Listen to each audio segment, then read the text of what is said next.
네, 화요일 대담한 기자들의 뉴스 대담 시작하겠습니다. 미디어 전문 정상근 기자, 일일 명예기자 우리 신장식 변호사 나와주셨어요. 어서 오세요. 네, 안녕하세요. 네, 그리고 오늘 저희가 좀 특별한 분을 한 분 모셨어요.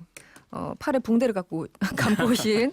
우리 뉴스타파 시민보 기자 어서 오세요. 안녕하세요. 네, 어디 다치셨습니까? 예, 제가 뭐 운동을 하다가 좀 다쳤습니다. 누구 때리거나 이런 거 아니죠? 사실은 검사들이랑 싸우다가 다쳤다고 말하고 있는데 사실은 그건 아니고. 계셨으면 지금 여기 안 계실 것 같은데. 팩트 체크가 금방 되기 때문에 우리 네. 솔직하게 알겠습니다. 방금 소개해드린 세 분 궁금하시죠? 지금 보이는 라디오 유튜브로 생중계되고 있습니다. 지금 바로 MBC 라디오 미니나 유튜브에 들어가셔서 이승원의 세계등 그리고 우리는 이렇게 검색하시면 저희 방송 눈으로 보면서 함께하실 수 있습니다. 오늘 사실 시민보 기자를 모신 이유가 이 MBC PD수첩 그리고 네. 뉴스타파가 공동으로 제작한 게 있죠. 검사 범죄 2부작. 참 이름도 무시무시합니다. 이 지난주에 방송된 1편도 상당히 화제였고 오늘 나오는 2편은 PD수첩에 대한 이 방송금지 가처분 신청 때문에 더더욱 네. 사람들이 네. 좀 궁금해했었어요. 네, 법원이 오늘 검사 출신 변호사의 이름은 공개를 하지 않는다는 조건으로 그렇죠. 네, 방송을 하라 이렇게 결론을 내렸습니다. 근데 저도 뉴스를 읽었습니다만 뉴스타파에서는 예. 검사 출신 변호사 이름을 공개는 했죠. 그렇습니다. 네네. 오늘 법원에서 그 취지를 보면 지상파의 영향력이 너무 크니까 네. 이미 공개된 이름이라 하더라도 다시 공개하는 게 좀 문제가 있다 이런 네. 취지고요. 네. 저희는 뭐 지상파는 아니기 때문에 아무 문제 없이 공개를 했습니다. 그냥 직진으로. 근데 저희한테도 사실은 기사 네. 삭제 가처분 소송이 들어와 있어요. 아 그렇습니까? 예, 네. 삭제하지 않을 경우에 하루에 1,000만 원씩 내라. 어. 뭐 이런 소송이 지금 들어와 있습니다. 뭐 하루에 1억, 하루에 1,000만 원 이게 네. 거의 뭐. 예. 1,000만 원과 1억 사이가 네. MBC와 뉴스타파 사이. MBC와 뉴스타파의 규모 차이를 생각하면 150배 차이가 나니까요. 네. MBC한테 15억 청구해야죠 하루에. 아 그렇습니까? 이렇게 친절하게 설명까지. 네. 근데 어떻게 기사 안 내리고 그냥 쭉 가실 예정입니까? 아직 그 심리 날짜가 11월 초로 잡혀 있기 때문에 아. 심리 때까지는 일단 현 상태를 유지하는 게 가능한 상황입니다. 예. 알겠습니다. 검사 출신 변호사 이름 말고도 유준원 예. 이 이름 석자가 오늘 검색어에 올라왔었습니다. 예. 이 유준원 이 사람은 어떤 사람이죠? 그러니까 일반 청취자분들은 잘 모르실 텐데 이 상상인 금융그룹이라고 있어요. 여기에 이제 대표를 맡고 계신 분이고요. 네. 상상인 금융그룹 밑에 증권사 그리고 저축은행 2개 뭐 그게 뭐 선박회사도 있고 기계회사도 있고 한 8개 정도 계열사를 거느리고 있는 네. 나름대로 굉장히 큰 회사고요. 그러네요. 네. 이분은 사실은 나이도 굉장히 젊어요. 아직 40대인데 네네. 이분이 이 자리까지 오게 되기까지에 대해 과정에 대해서 말이 많은데 이른바 이제 무자본 M&A라는 것에 돈을 집중적으로 대출을 해서 돈을 벌었다. 네. 이런 걸로 많이 알려져 있고요. 이 조국 전 장관 사건 관련해서는 이 코링크에서 투자한 회사 중에 하나 WFM이라는 회사잖아요. 네. 이 회사가 이제 주가 조작을 할 때 여기에 대출을 해줬다. 아. 이런 걸로 알려져 있죠. 네. 예. WFM이 또 여기서 등장을 하는군요. 그렇습니다. 네. 다 연결돼 있습니다. 그 오늘 피대수첩에서 조금 전에 말씀하신 이 유준원 씨 그리고 검찰 또 한 명은 검찰 출신 변호사 이렇게 커넥션에 네. 대해서 방송을 하는데요. 예. 이 유준원 씨가 연루된 대표적인 사건이 바로 스포츠 서울 주가 조작 사건이더군요. 네, 이 네. 주가를 어떤 방식으로 조작을 한 거죠? 그러니까 이게 2012년도 사건인데 네. 이런 거예요. 이제 워런트라는 게 있어요. 이게 좀 어려운데 주식을 정해진 가격에 살 수 있는 권리예요. 그러니까 워런트를 갖고 있는 사람은 주가가 오르면 오를수록 많은 돈을 벌겠죠. 좋네요. 네네. 이 워런트를 분배해서 서로 얼마씩 사자 이런 회의를 합니다. 이 사람들이 네. 회의를 네. 해서 서로 얼마씩 나눠 가져요. 돈 있는 만큼. 그 다음에 이제 이 주가를 올리기 시작하는데 올리기 시작한 방법이 이른바 펄이라고 하거든요. 네. 진주. 펄. 네. 예, 주가 조작의 재료가 되는 걸 펄이라고 하는데 네. 하나는 이제 연예인 이영애 씨 관련된 얘기였어요. 네네. 이 스포츠 서울이라는 회사가 이영애 씨의 그 소속사에 투자를 한다. 그래서 조만간 대장금 2가 나온다. 네. 이런 소문이 쫙 퍼지면서 주가가 확 올라갔고 한류 바람으로 예. 엄청 대박이 날 것이다. 또 한 가지는 네. 당시 2012년 대선 앞두고 있던 때인데 스포츠 서울에서 박근혜의 후원 회장을 영입했다. 아. 이런 소문을 또 내요. 네네. 사실은 박근혜 후원 회장은 아니고 아주 먼 외곽 단체에 소속된 사람이었는데 네. 이런 두 가지 펄로 인해서 주가가 뭐 한 달 만에 한 3배 뜁니다. 네. 네. 근데 유준원 회장 같은 경우는 이때 10억 정도를 투자했어요. 네. 그래서 한 달 만에 한 20억 정도? 네. 21억 얼마를 벌어들이게 되죠. 한 달 만에. 예. 네. 이 나중에 결국 이제 발각이 됐고 당시 모의를 했던 4명, 뭐 예. M&A 전문 무슨 변호사, 네, 그리고 뭐 그렇습니다. 브로커, 그리고 예. 스포츠 서울의 상무. 서울의 또 예. 상무 그리고 이준하 씨 4명이 이제 예. 얘기를 했는데 예. 유준원 씨만 쏙 빼고 나머지 사람들은 다 구속이 됐습니까? 그러니까요. 이게 네. 정말 미스테리한 일인데 어떻게 된 겁니까? 그 회의에 참석했던 4명 중에 3명은 다 구속 기소가 됩니다. 심지어 구속까지 예. 됐는데. 그런데 유준원 회장만 빠져요. 근데 어떻게 빠졌을까 저희는 굉장히 궁금했는데 네. 힌트가 이거예요. 그러니까 저희 그 PD수첩에 가처분 걸면 걸었던 그 검사 출신 변호사 있잖아요. 네네. 더 이상 지상파에선 이름을 말할 수 없게 된 네. 박모 변호사. 박모 씨. 네. 박재범. 이 사람이 등장을 하는데 어떻게 되냐면 이 유준원 회장을 전주로 한 그 돈을 이제 활용해서 네. 뛰어든 작전 세력이 있잖아요. 브로커. 네. 이 사람이 체포가 돼요. 체포되면서 전화를 겁니다. 급하게. 네. 자기 와이프한테 전화를 걸어서 네. 야 빨리 유준원 회장한테 전화를 해서 변호사 좀 붙여달라 그래. 이렇게 얘기를 하는 거예요. 네, 네. 그러니까 이제 유준원 회장이 그 전화를 받고 아이고 죄송합니다. 네. 뉴스타파 예, 죄송합니다. 기자의 예, 발언으로. 네. 박모 변호사를 붙여주는 거예요. 네. 물론 유준원 회장은 자기가 안 붙여줬다라고 네. 지금까지도 반론을 하고 있습니다만 부인하고 검찰 있죠. 조서에는 다 네. 나와요. 어. 검찰 조서에 나오는 내용을 그 바탕으로 말씀드리면 이때 변호사를 붙여주고 그런데 죄송합니다. 박모 변호사가 네. 그 저희가 앞에서 보도했지만 당시 남부지검의 증권합수단장이었던 김영준 검사의 네. 친구예요. 아, 그 유명한 김영준 검사. 그러니까 이 사건을 담당하고 있던 수사 책임자의 친구인 변호사. 네. 그리고 이 사건을 할 동안에 둘이 연락도 많이 하고 네. 술도 먹고 뭐 했단 말이에요. 네, 네. 그 변호사를 붙여줘서 그 브로커 김 씨는 결국은 검찰 조사에서 유준원 회장은 몰랐다. 네. 유준원 회장은 돈을 투자했을 뿐이지 주가 조작하는 건 몰랐다. 이렇게 계속 유준원 회장을 감싸게 돼요. 아, 그 김모 씨가 예. 브로커가. 네. 그렇게 해서 어쨌든 결과적으로는 검찰에서 심지어 참고인 조사 한 번 받지 않고 참고인 조사도 안 받았어요. 한 번도 안 불렀어요. 오. 빠져 나가게 되는 거죠. 그러니까 한 자리에서 회의를 한 그 4명 중에 예. 3명은 구속까지 다 됐는데 한 명은 기소 안 되는 건 물론이고 예. 참고인 조사조차 안 받았다. 그렇습니다. 굉장히 상식적이지 않은 모습들이네요. 예. 그 김영준 전 부장검사 언급하셨지만 이 예. 고교 동창 스폰서 사건으로 굉장히 유명한 사람이잖아요. 그렇습니다. 저희가 지난주에 이제 PD수첩 일부에서 보도를 한 네. 분이죠. 예. 그러니까 여기서 이제 다시 이제 등장을 하는 건데 이 자리에서 신장식 변호사 네네. 지금까지 설명 쭉 들으시고 아마 그 기사도 좀 보셨을 것 같은데요. 네네. 이게 뭐 이런 커넥션 이런 장면 나 많이 봤어 뭐 이런 겁니까? 아니면 굉장히 독특한 케이스입니까? 이게 이제 사이즈가 좀 크다. 네. 라는 사이즈가. 측면에서는 네. 그 이례적이죠. 돈이나 오고 간 사이즈가 좀 크다라는 측면에서는 이례적이지만 네. 실제로는 소위 검찰의 전관예우, 전관이 문제. 예, 네. 검찰의 전관예우라고 하는 측면에서 보자면 사실 알만한 사람들은 알고 변호사들도 한두 번쯤은 사이즈 차이는 있겠지만 네. 겪어본 일들일 겁니다. 네. 저 또한 이런 비슷한 일을 겪어본 적이 있어요. 이게 금융 사건은 아니고 다른 뭐 피의사실 공표 사건 전에도 한번 말씀드린 적이 있었는데 네. 광우병 의심 쇠고기를 팔았다라고 해서 피의사실 공표가 돼서 영장이 쳐지고 굉장히 그 집안 쫄딱 망했어요. 네, 정육업자가. 네. 근데 사실 공소장에는 광우병 의심 쇠고기를 팔았다는 게 아니라 네. 축산물 가공법 위반 그러니까 그 기간이 네. 지난 거를 팔았다라고 됐고 그 공소가 제기됐고요. 다 무죄 받았어요. 처음에 이제 흘려놓고 예, 흘려놓고 네. 별건 수사를 해서 별건 수사를 어쨌든 해가지고. 구속은 시키지 않았냐. 예, 뭐 이렇게 되는 결국 거네요. 그러고 나서 예. 마지막에는 이게 다 무죄가 날 것 같으니까 그 조세법으로 해가지고 조세 포탈로 해가지고 요것만 유죄를 받았어요. 조세 포탈로요. 예, 결국은. 별건 수사를 압박을 해서. 근데 요 과정에서 네.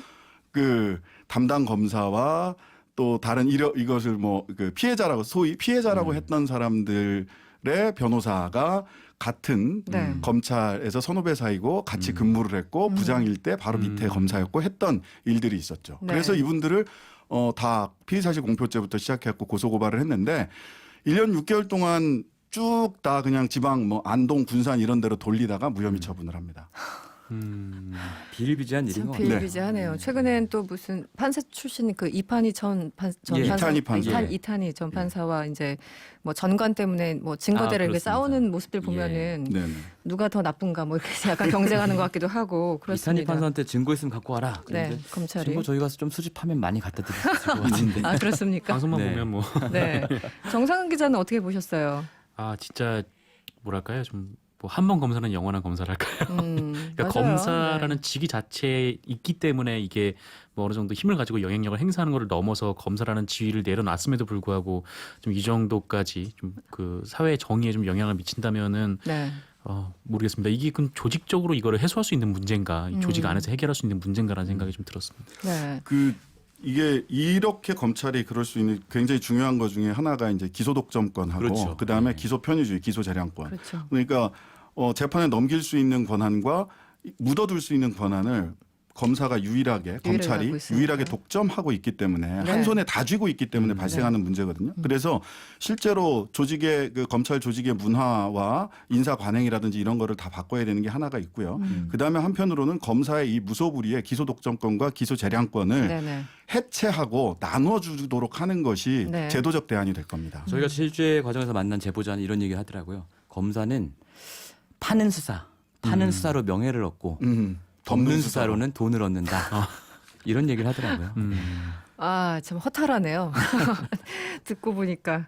신문부 기자, 오늘 그 PD수첩에 나오는 거는 지금까지 이제 예. 그 얘기한 내용 이쪽이고 그렇습니다. 좀 더 지금 시리즈로 계속 나오고 있잖아요. 예. 어떻게 더 뭐- 추가로 준비한 게 있습니까? 그렇습니다. 네. 저희가 사실은 오늘 방금 전에 이제 저희 죄수와 검사 10편이 업로드 됐는데 네네. 저희가 처음에 계획했던 것은 여기 10편까지였어요. 그런데 이제 취재 과정에서 네. 또 검사들의 다른 어떤 비리, 방금 신 변호사님께서 말씀하신 네. 기소 독점권을 이용한 네. 여러 가지 부조리들에 관한 제보가 추가적으로 계속 들어오고 있기 때문에 네. 저희가 시즌 2를 또 해야 되지 않을까 이렇게 생각하고 보도를 있습니다. 멈추고 싶어도 자꾸 그렇습니다. 제보가 들어와서 그렇습니다. 계속 파헤칠 강제로. 수밖에 없는 네. 네. 강제로. 조금 아까 말씀드린 여기도 제보 하나 있는 아, 겁니다. 네. 그렇습니까?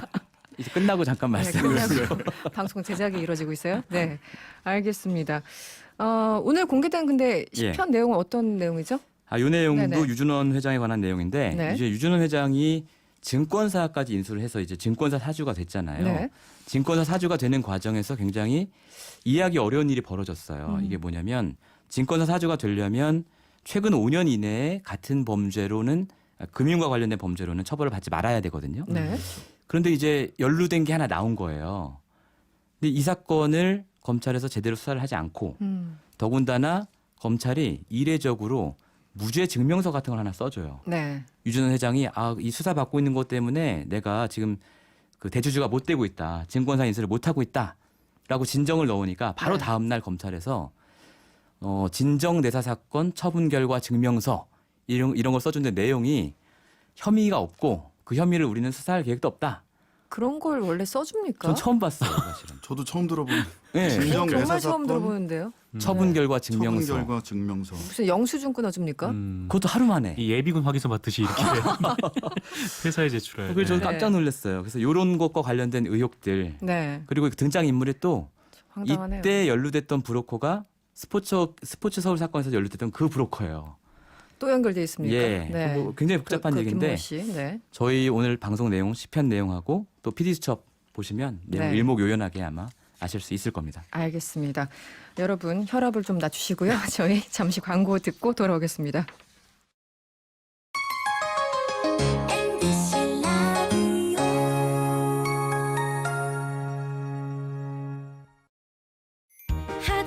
하드론 프리미엄 브레이크 패드 상신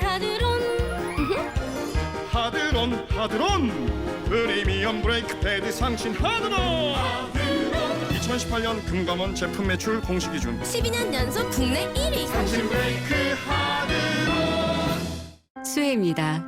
문을 열면 한강과 공원이, 또 다른 문을 열면 쇼핑도 일도 한 번에. 여기가 어디냐고요? 일과 삶이 시너지가 되는 지식문화 복합센터 미사강변 스카이폴리스 땅에는 없다, 하늘로 가자. 1522-3317 시공사 롯데건설 신동아건설. 당신이 해외 주식을 마음에 두는 순간 글로벌 전문가의 컨설팅, 글로벌 리서치 센터의 분석, 11개국 글로벌 네트워크의 미래에셋대우 글로벌 인프라가 함께 움직입니다. 당신을 위한 글로벌 팀플레이 미래에셋대우. 원금 손실에 유의하세요. 안녕하세요. 드라마 두 번은 없다에서 금박하 역을 맡은 배우 박세안입니다. 실패와 상처를 딛고 재기를 꿈꾸는 유쾌, 상쾌, 통쾌한 사이다 도전기 두 번은 없다가 11월 안방극장을 찾아갑니다. MBC에서 봐요. 제가 75년에 태어났는데 반갑다 친구야. 1975년생 여성시대. 제 생일은 1995년 12월 6일입니다. 95년생 지금은 라디오 시대. 당신과 태어나고 살아가는 MBC 라디오. 늘 여러분 삶에 있겠습니다. 95.9 MBC 라디오. 지금 여러분께서는 똑소리 나는 시사 토크쇼 이승원의 세계는 그리고 우리 눈을 듣고 계시고요. 보이는 라디오와 유튜브로도 생중계되고 있습니다. MBC 라디오의 미니로 들어오시거나 유튜브에 이승원의 세계는 그리고 우리 눈을 검색하시면 저희 방송 즐기실 수 있습니다. 구독과 좋아요도 많이 눌러주시고요. 여러분의 참여 언제든지 열려 있습니다. 짧은 건 50원, 긴 건 100원의 이용료가 드는 샵 8001번 또는 무료인 미니로 많은 의견 부탁드립니다. 네, 이승원의 세계는 그리고 우리는 대담 정상근 기자, 신장식 변호사 그리고 뉴스타파 시민보 기자와 함께하고 있습니다. 조금 전 검찰이 조국 전 장관 동생에 대해서 구속영장을 재청구했다 이런 속보가 들어와 있습니다. 일부 관련해서 문자 주셨습니다. 0736번님, 검찰 개혁을 빨리 해야 하는 이유네요. 8891번님, 정관이요란 말 많이 들었는데 실체를 조목조목 집어 들으니 너무 열받네요. 이렇게 문자 주셨고요. 6898번님, PD수첩 시청률 20% 가자 이렇게 문자 주셨고 1697번님, PD수첩 언제 방송하나요? 이거 굉장히 중요합니다. 오늘 밤 11시 5분에 방송되니까요. 많은 시청 바라겠습니다. 계엄령 문건 얘기를 좀 해보죠. 이게 그 자세한 내용들이 좀 뭐 나오기도 일부 했습니다만 잘 모르시는 분들도 계셔서 오늘 군 인권센터가 새로운 내용을 또 폭로를 했습니다. 과거 검찰이 수사 내용을 명확히 밝히지 않았다는 건데요. 우리 브리핑 전문가 정상근 기자 구체적으로 설명 좀 해주시죠. 네. 이게 꽤나 좀 복잡한데요. 이게 뭐 작년에 공개됐던 문건도 있고 뭐 올해 네. 공개됐던 문건도 있고 맞아요. 뭐 등장인물도 많고 그래가지고 좀 굉장히 복잡하실 텐데 네. 일단 오늘 나온 얘기를 좀 정리를 해보면 일단 지금까지 알려진 바는 이 계엄령 문건이 이제 실제로 작성이 된 거고 네. 작년에 이게 처음으로 이제 폭로가 된 거죠. 그렇죠. 폭로가 됐는데 지금까지는 이 문건을 작성을 누가 지시했느냐를 놓고 이제 검찰이 수사를 벌였었는데 네. 그동안 이제 했었던 거는 이 조현천 전 기무사령관이 이 독자적으로 작성을 했느냐 네. 아니면 한민구 국방부 장관의 지시가 있었느냐 이제 이 부분이 가장 좀 논란이 됐었어요. 그러니까 네네. 이 조현천 전 기무사령관이 이제 미국으로 홀랑 가기 전에 네. 이 편지를 하나 남겼는데 거기에 이제 한민구 장관이 지시를 했다. 네. 네, 이렇게 편지를 남겼었거든요. 근데 이제 한민구 장관은 뭐 나는 전혀 모르는 얘기였다. 뭐 이렇게 얘기를 하니까 네. 이 초점이 이제 누가 작성을 했냐라는 주체가 이 조현천이냐, 이 네. 한민구냐 좀 이렇게 좀 집중이 되었던 측면이 있었던 거죠. 네. 물론 이제 다른 의혹들도 좀 있었지만 그런데 오늘 이제 군 인권센터가 폭로한 내용은 사실 이 계엄 문건의 작성을 지시를 한 주체는 아마도 청와대였을 것이다. 한민구 라고 장관이 아니라 네네, 청와대 이제 얘기를 쪽이었을 하는 것이다. 겁니다. 네. 왜냐하면 이 복수의 제보자의 진술에 근거를 해보면 이 조현천 전 기무사령관은 이 한민구 전 국방부 장관을 만나기 일주일 전에 그러니까 2017년 2월 10일 금요일에 네. 소강원 전 기무사 3처장을 불러서 만납니다. 네. 둘이 만나서 이 계엄령에 대한 보고를 요구를 했고요. 네. 심지어 이 문건을 반드시 수기로 작성하라. 네, 라고 지시를 합니다. 그러니까 손으로 써오라라는 네. 거죠. 네. 그래서 이후 실무자인 이 모 서기관이 실제로 2017년 2월 13일에 이 문건을 작성을 하고요. 네. 사흘 뒤인 16일에 이 5장의 이 자필로 쓴 문건을 이 조현천 전 기무사령관에게 보고를 한다라고 하죠. 네. 그리고 이 문건을 읽은 조현천 전 기무사령관은 이 송강원 전 기무사 3처장에게 이 계엄 관련 특별 TF를 만들라 이렇게 네네. 지시를 내립니다. 네. 그러니까 이게 그 한민구 국방부 장관을 만나기 전에 이런 얘기들이 다 이미 그 이 일주일 기무사 사이에. 안에서는 그렇죠. 네, 오고 갔다라는 거죠. 네. 그런데 2017년 2월 10일 그러니까 조현천 전 기무사령관이 이 소강원 전 기무사 3처장을 만나기 전에 청와대로 들어가서 김관진 전 국가안보실장을 만났다라는 겁니다. 네. 그러니까 김관진 전 실장이 계엄령 보고를 이제 지시를 했을 수가 있다라는 게 이제 군 인권센터 측의 주장인 거고. 네. 그리고 또 하나의 이제 폭로 축은 이 검찰이 이거를 다 알면서 이 조사를 제대로 하지 않았다. 라고 지금 군 인권센터에서 지금 주장을 하고 있는. 네, 간단 요약을 이제 하면 이 불기소 이후 통지서에 따르면 2017년 2월 17일에 한민구 당시 장관이 조현천에게 지시한 걸로 나와 있으나 오늘 폭로한 내용을 보면 그게 아니다. 이미 일주일 전인 2월 10일에 문건 작성이 시작됐다. 그리고 이것은 이제 기록에 남지 않기 위해서 이제 수기로 했다. 5장짜리 이렇게 구체적인 제보가 있었다는 것이고 네네. 이 제보가 사실이라면 검찰은 당시에 수사를 제대로 안 했다라는 그런 주장을 지금 하고 있는 거고요. 네, 그리고 그렇죠. 2월 10일에 만난 사람이 다름 아니라 김관진 당시 청와대 국가안보실장이기 때문에 한민구가 아니라 청와대 쪽에서 지시가 내려온 것이 아니냐 이것이 오늘의 핵심인 거죠. 네, 그렇죠. 네. 이제 검찰은 이 문건을 다 가지고 있고 뭐 이 관계자들의 진술을 다 듣고 알고 있었음에도 불구하고 이 그 한민구 장관에게 조사를 했을 때는 한민구 장관은 모른다고 하고 네. 이 조현천 전 사령관은 이미 미국으로 가버린 상태였기 때문에 편지 한 장 남기고 네, 거기서 이제 미국으로. 수사를 멈췄다라는 거죠. 네. 신장식 변호사는 오늘 폭로 어떻게 보셨습니까? 오늘 뭐 폭로뿐만 아니라 전반적인 어떤 맥락을 짚어주시면. 네. 이게 이제 그 검찰이 수사를 중단하고 참고인 중지 조현천 네네. 전 기무사령관이 미국으로 가서 난 죽기 전에 안 돌아온다. 뭐 이런 얘기를 그랬다고 하고 하죠. 있는데요. 네. 이거 보면 이게 뭐 젠가인가 뭔가? 젠가라는 게 있잖아요. 이 나무에서 하나 빼면은 무너지는. 그래서 네, 지금까지 얘기는 조현천이라는 젠가들을 딱 빼가지고 이게 다 무너졌다 이렇게 얘기를 했는데 실제로는 다른 손이 무너뜨려 버린 거죠. 사실 조현천 없이도 충분히 한민구, 김관진을 통해서 충분히 이 계엄령 문건이 어떻게 작성됐고 이게 어디까지 보고됐고 네. 그다음에 이게 실제로 실행 계획으로 작성된 건지 그냥 도상 훈련이었는지 네. 이런 저쪽에서는 도상 훈련이라고 했던 거잖아요. 그냥 그랬죠. 한번 써본 거다 문서 네. 위에. 근데 이게 전부 다 조현천이라는 젠가를 하나 싹 빼면서 이거는 다 흐트러져서 수사 못한다라고 했었는데 사실은 조현천이라는 젠가를 빼서는 흐트러지지 않았던 거다라는 얘기를 하고 있는 거예요.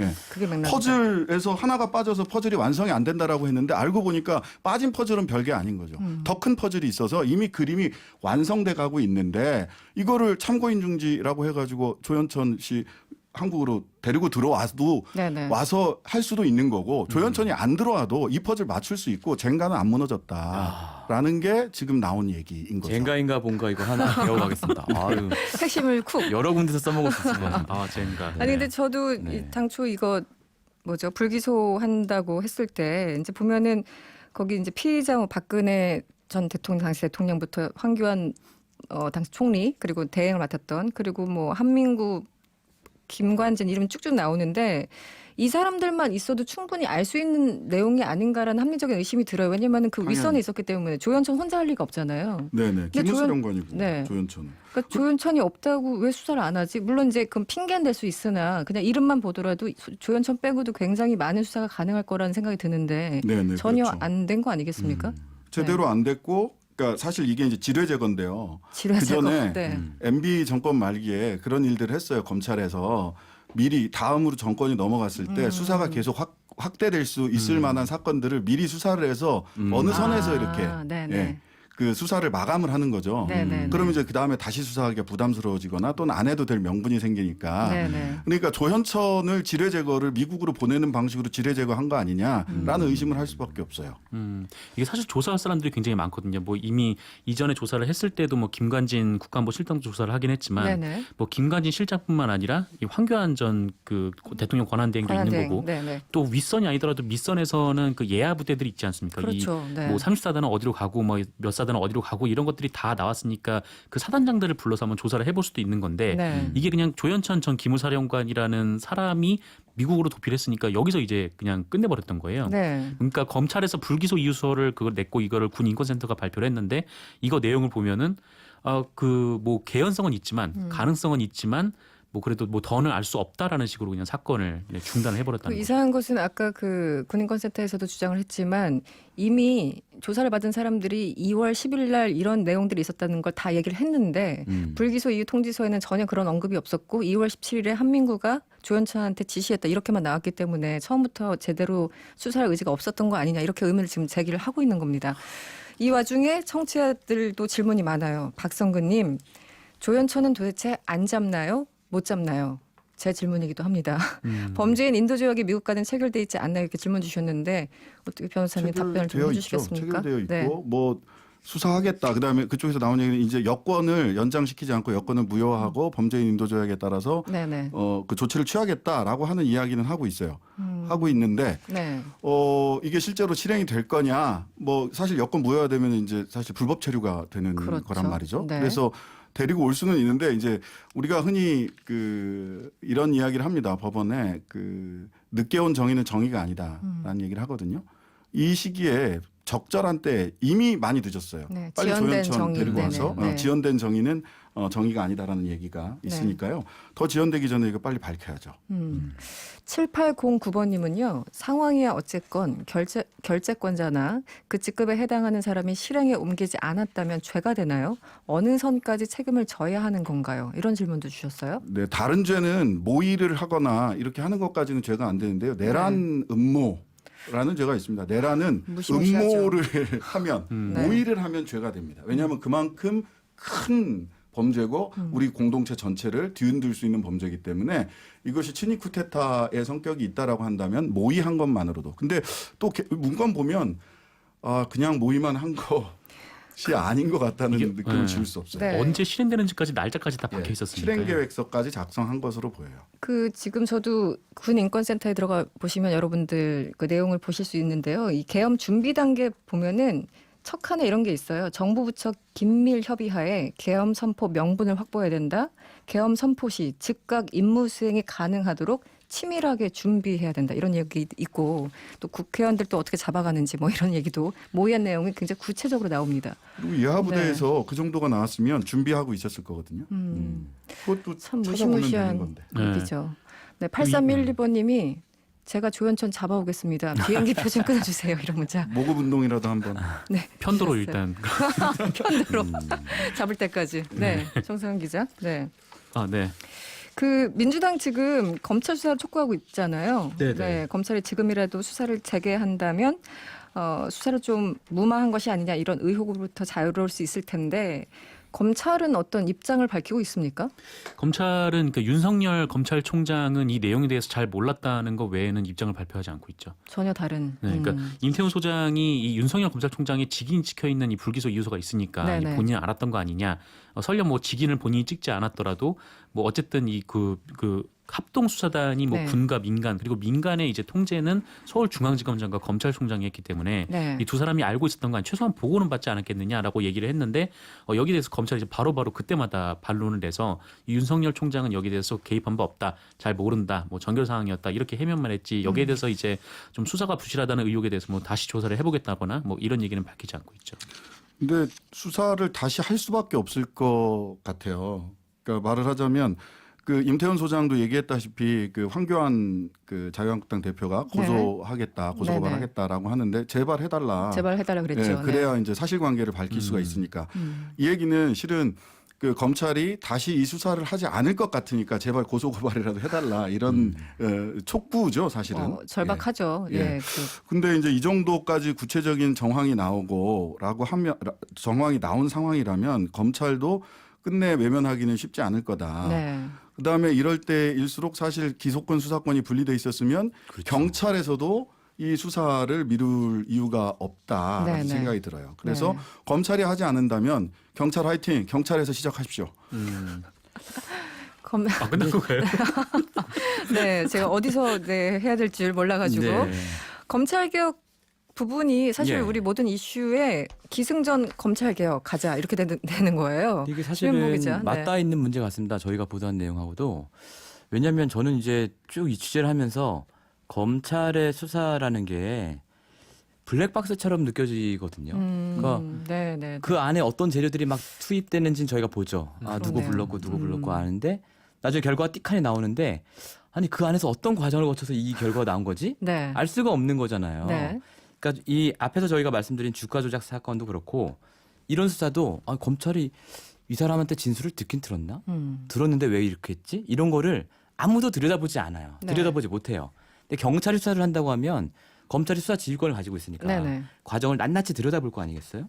그러니까 이렇게 야, 이 수사 잘못됐다, 축소됐다라고 할 때 그것을 주장하는 사람도 네. 반박하는 사람도 네. 근거가 없는 거예요, 사실은. 그렇죠. 네. 그러니까 저는 굉장히 비슷하게 느껴지고요. 결과적으로는 검찰의 수사를 누군가 감시하지 않으면 이 일들은 계속해서 벌어질 수밖에 없다. 이런 생각이 좀 들어요. 이런 많은 의문이 있음에도 불구하고 아니 그냥 불기소만 끝 이거 아닙니까? 근데 검찰이 그냥 마음대로 그냥 결론 내면은 아무도 여기 토를 달 수 없는 구조인 거잖아요. 지금 그 재정신청이라고 하는 제도가 있어요. 네네. 재정신청 제도는 뭐냐면 검찰이 기소하지 않았을 때 법원에다가 상급 법원에다가 기소 명령을 내려달라. 이거 다시 재수사해서 기소 명령을 내려달라고 재정 신청을 할 수는 있는데 이 재정 신청 제도에서 인용률이 여전히 굉장히 낮고요. 이거는 네. 법원에서도 검찰과의 관계에서 굉장히 서로 싸우는 것 같지만 이 네, 부분에서는 일정하게 뭐 같이 이해를 같이 하는 부분이 있는 것 같고 그다음에 네. 재정 신청 제도에서 요거는 고소 사건에 한해서만 재정 신청을 받아요. 일부 고발 사건하고. 그러니까 네네. 공익을 위해서 시민사회단체나 이런 데서 누군가를 고발했다. 고소권자가 아니라서 고발을 했다라고 했을 때는 검찰이 불기소했을 때 재정신청 아예 대상이 안 돼요. 그래서 이 재정신청 제도를 확대해서 네네. 사회적 공익을 위해서 고소고발한 사건 같은 경우는 재정신청이라도 해서 검찰이 불기소하면 법원에라도 가서 호소할 수 있는 범위를 좀 넓혀주고 넓혀야 된다. 법원에서도 조금 더 시민들이 또 이 억울한 사람들이 호소하는 재정신청 사건에 대해서 조금 더 잘 들여다보는 게 필요할 것 같습니다. 네. 이런 가운데 검찰이 오늘 7번째 자체 개혁안을 발표했습니다. 이 검찰 수사 과정에서 피의자뿐만 아니라 피해자, 참고인 등 모든 사건 관계인이 조사받을 때 변호사 도움을 받을 수 있게 하겠다라는 건데요. 많은 분들이 이거 안 되고 있었어? 이렇게 의문을 가지신 분 굉장히 많아요. 변호인 없이 그러면 혼자 갔다는 얘기야? 이렇게. 혹은 그렇죠. 네. 그러니까 이거 어떻게 된 겁니까? 이 네. 피해자 중에서는 이게 성폭력 피해자라든지 이런 분들은 일부 네. 그 국선 변호인이 붙기도 하고 네. 성폭력 그 피해자 전담 국선 변호인이 있어요. 근데 대부분은 피해자 같은 경우 변호인이 참가할 수 있는 권한이 있지는 않습니다. 그쪽에서 용인해주면 검찰이 용인해주면 가서 같이 이야기를 할 수가 있고요. 네. 참고인 같은 경우도 마찬가지요. 근데 이 참고인 부분이 굉장히 중요한 게 네. 참고인으로 불려갔다가 피의자로 지금부터 당신은 피의자 신문을 시작합니다. 그런 경우까지 라고 많죠. 그런 경우가 굉장히 많거든요. 네. 그때 그러면은 오늘 조사는 여기서 마치고 다음에 변호사랑 같이 올게요라고 이야기할 수도 있지만 법으로는 그럴 수는 있도록 보장돼 있지만 그렇게 자기 권리를 행사하는 참고인은 거의 없습니다. 네. 거의 없습니다. 그래서 참고인 단계에서부터 변호인이 같이 참여할 수 있도록 하는 건 굉장히 필요한 일입니다. 시간이 별로 없는데 이 참여라는 거는 일단 거기 참석을 하고 같이 네. 배석을 하고 얘기까지 나눌 수 있는 거기까지 확대한다는 겁니까? 구체적으로? 얘기를 나누는 건 사실은 지금 피의자 신문 피의자 조사를 받을 때도 네네. 굉장히 제한돼 있긴 제한돼 해요. 있다. 그래서 겨우 얻어낸 게 메모할 수 있도록 하는 것도 겨우 얻어냈어요. 그러니까 아직도 가야 될 길은 멉니다. 변호사가 메모하는 것도 그전에는 못하게 했어요. 알겠습니다. 대담대담은 여기서 마쳐야 되겠습니다. 신장식 변호사, 정상근 기자 그리고 시민보 기자였습니다. 오늘 고맙습니다. 네, 네, 감사합니다. 여러분의 퇴근길을 꽉 채워드립니다. 평일 저녁 6시 5분 이승원의 세계는 그리고 우리는